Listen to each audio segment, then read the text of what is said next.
Hey, what's going on, guys? Mush back at it with another video. So, it's swarming all over the gaming world right now. The latest Assassin's Creed title, I should say the next Assassin's Creed title, and Assassin's Creed Valhalla has been announced.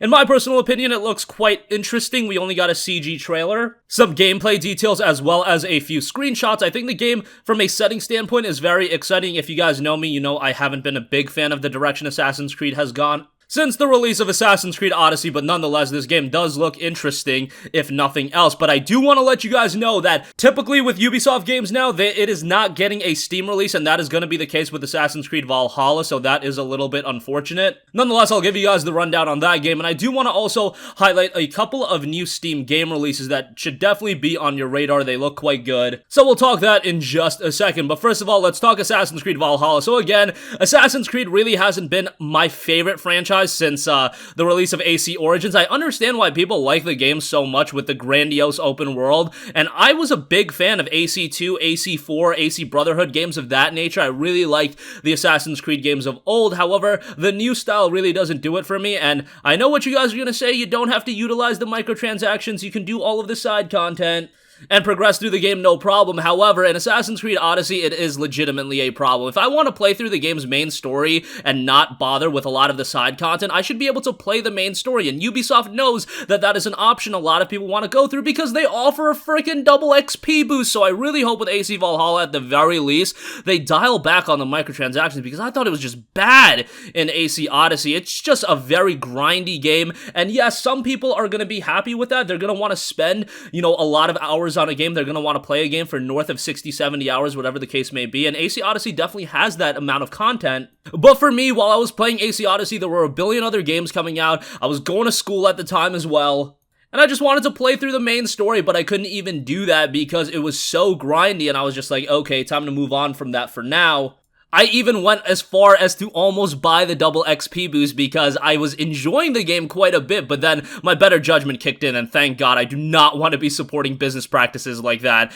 Double XP boost in that game was just ridiculous. But nonetheless, I know a lot of you guys really enjoyed AC Origins and AC Odyssey. I'm not trying to crap all over it. I just was not a big fan of that element. And even from a gameplay standpoint, I don't really like these grandiose open worlds. I think a lot of games are just going bigger and bigger with the open world instead of making a world that is actually captivating and interesting to explore. Hopefully Valhalla has that in spades, because again, I really do like the setting of the game, and a Viking-themed AC title is something I've wanted for a while, alongside an AC title that is set in feudal Japan. I think that's my number one desire for an AC title.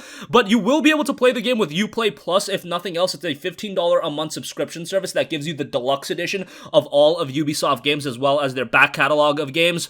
With Plus, you'll get a copy of Valhalla, Season Pass, and Ultimate Pack to explore. Now, obviously, you only get it for the duration your subscription lasts, at $15 a month with no yearly subscription option. That is quite expensive, especially when you compare it to Game Pass on PC, which is $5 a month. Yes, it will transition to $10 a month, but I would argue that Game Pass on PC has the better lineup of games, and maybe even the better games coming out for it. So nonetheless, AC Valhalla coming to PC. Unfortunately, no Steam release, at least nothing was pointed out. It was noted PC via Uplay and the Epic Game Store. So this is a case where Ubisoft and EGS have this partnership, but the partnership makes no sense from Epic's standpoint because it just smites Steam. Or rather, I should say, it spites Steam, because what does Epic really get out of it? Who is going to go to the Epic Game Store to buy AC Valhalla and just add another layer of DRM when you can get it to from Uplay directly? Now, yes, people do that on Steam, but Steam does offer a couple of benefits, and a lot of people like to have their games all on Steam. So it is a little bit different in that regard. Whatever the case may be, I know a lot of people are going to buy the game regardless, so I did want to mention that. Alright, moving on from that, I also do want to note that Streets of Rage 4 is now out on PC. This is a game that I am incredibly nostalgic with. I should say the franchise, Streets of Rage, I played so much back in the day. It's an awesome beat-em-up franchise. It is a little bit pricey at $22.49. I don't know, maybe some of you guys are going to consider that pricey. I personally am probably going to wait for a sale until I dive deep into Streets of Rage 4, but it's a game that's 100% going on my wish list, and I love the look of this game. The presentation, I think, is so great. While maintaining the nostalgic elements of Streets of Rage, it's also modernizing that look and makes it really captivating for a modern audience, and I think this is a game that is going to be up the alley for a lot of you guys, even if you're not a big fan of beat-em-ups or you didn't play Streets of Rage back in the day. Again, it's got a modern look to it where I think a 2020 audience is also really going to enjoy it. Currently, it has an 84 on Metacritic and a very positive reception on Steam. 531 Steam user reviews. 89% of those reviews are positive, so give that a gander if you have yet to. And also, another brick in the mall has dropped on Steam from early access. It is now in its 1.0 release. This game is rather interesting, another simulation management style of game. Design, build, and manage a giant shopping center, open shops, supermarkets, restaurants, movie theaters, bowling alleys, and more. Hire and manage the best staff for the job and milk your customers for all their worth. So they're really going in on that.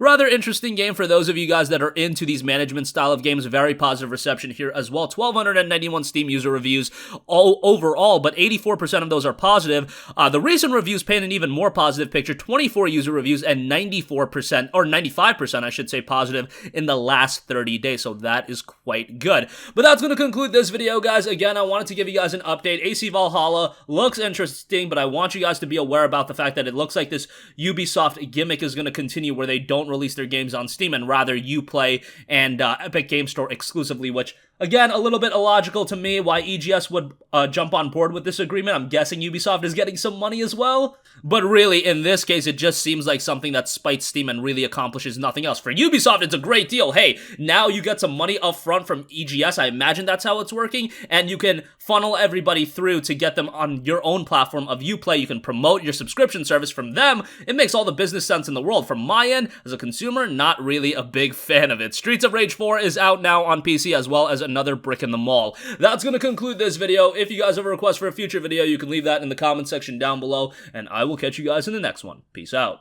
Hey, what's going on, guys? Mush here again. Hope you enjoyed the video. As you guys might know, YouTube's notification system is sometimes a little bit wonky, even if you're subscribed to the channel. Maybe you're not abundantly aware that I uploaded a video. To remedy that situation, make sure you hit the bell notification button. This way, whenever I upload a new video, and I try to upload as consistently as possible, you will be notified directly of the upload, and you can watch it as soon as it goes live. I would really appreciate if you guys hit that button so you can stay up to date with all of the content I'm posting. But as always, guys, thanks for watching, and I'll catch you guys in the next one. Peace out.